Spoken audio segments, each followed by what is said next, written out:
Hello friends, नमस्कार।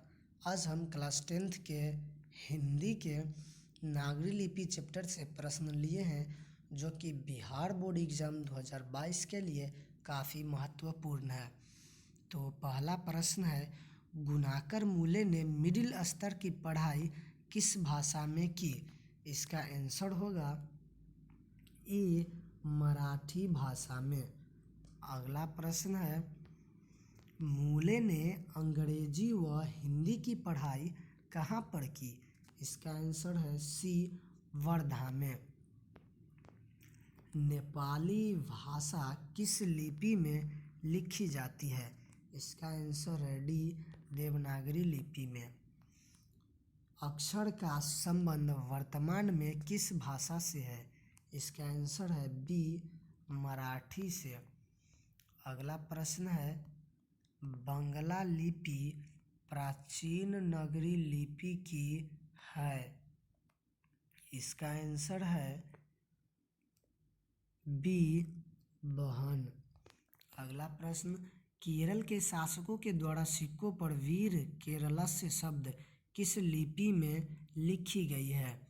इसका answer है ए, नागर लिपि में।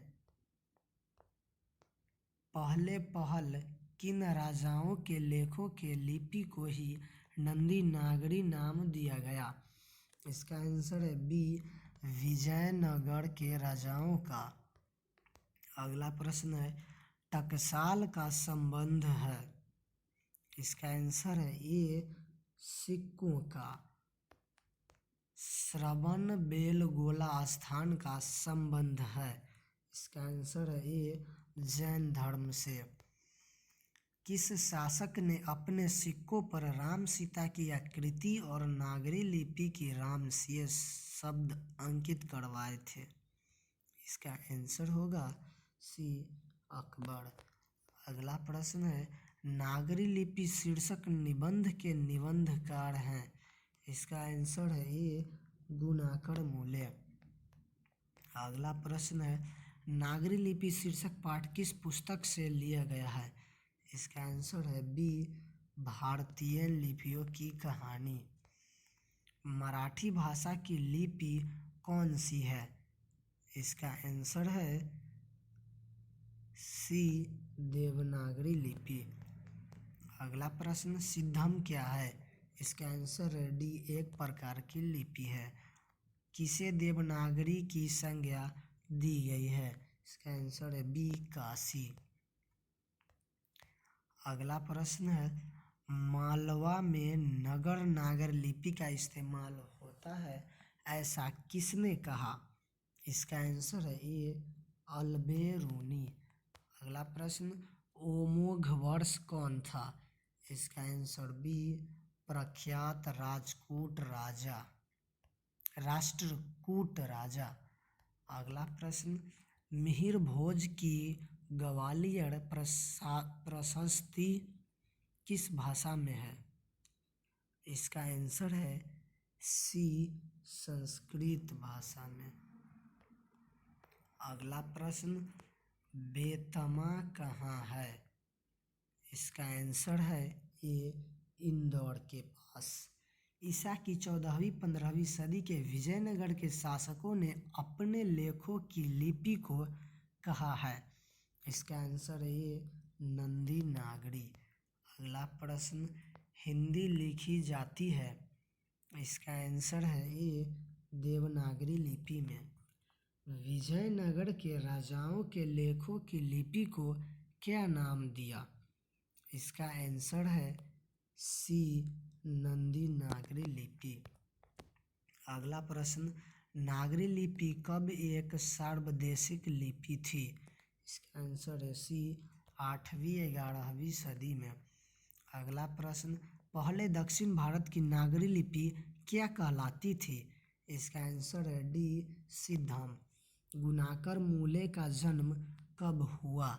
इसका आंसर ए, 1935 ईस्वी में। अगला प्रश्न, गुणाकर मूले का जन्म कहाँ हुआ था? सी, महाराष्ट्र में।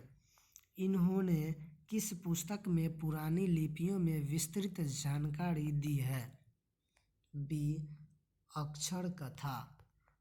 अगला प्रश्न, गुप्तों की राजधानी को क्या कहा जाता होगा? इसका आंसर डी देवनगर। गुणाकर मूले ने विभिन्न विषयों पर कितने निबंध लिखे? इसका आंसर बी 2500 से अधिक। अगला प्रश्न, भारतीय लिपियों की कहानी किनकी प्रसिद्ध रचना है? इसका आंसर ए गुणाकर मूले। अगला प्रश्न, इस्लामी शासक का आरंभ काल है? इसका आंसर ए 12वीं सदी से। गुणाकर मूले की मृत्यु कब हुई? इसका आंसर होगा डी 2009 ईस्वी में। अगला प्रश्न लेते हैं, प्रश्न संख्या 33। नागरी लिपि के आरंभिक लेख में हमें कहाँ से मिलते हैं? इसका आंसर होगा सी दक्षिण भारत। बेतमा दान पत्र किस समय का है? इसका आंसर है ए 1020 ईस्वी में, यानी कि 1020 ईस्वी में। अगला प्रश्न है, उत्तर भारत से नागरी लिपि के लेख कब से मिलने लगते हैं? इसका आंसर है ये 8वीं सदी। निबंध के लेखक हैं? इसका आंसर है ये गुणाकर मूले। तमिल, मलयालम, तेलुगु, कन्नड़ भाषाएं हैं? डी दक्षिण भारत की। अगला प्रश्न, रामायण की रचना किस भाषा में है? इसका आंसर है ये 38। रामायण की रचना किस भाषा में है? इसका आंसर होगा ये संस्कृत। अगला प्रश्न है, नागरी लिपि शीर्षक पाठ साहित्य की कौन विद्या है? इसका आंसर होगा बी निबंध। अगला प्रश्न है, दक्षिण भारत की नागरी लिपि क्या कहलाती है?